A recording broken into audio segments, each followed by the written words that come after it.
This is the Lone Crater YouTube. We hope this video helps. In this video, I will show you how to connect your Huawei Band 7 to an Android phone. First, you'll need to download the Huawei Health app.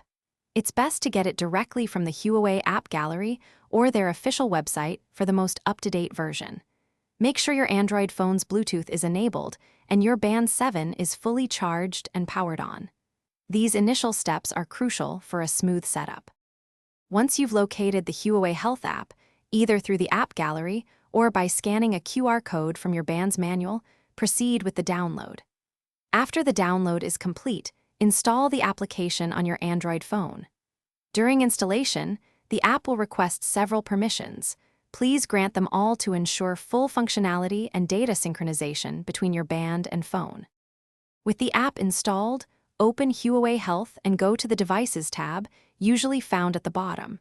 Tap on Add Device and then select Smart Bands from the categories presented.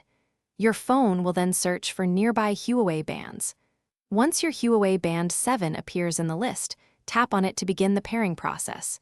You might need to confirm the pairing on your band.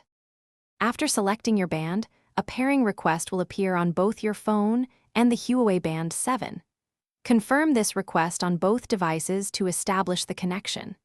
The app will then guide you through granting essential permissions, such as location access and notification access, which are vital for features like weather updates and message alerts. Finally, personalize your band settings and enjoy all its smart features. Thanks for watching. Consider subscribing if we helped you.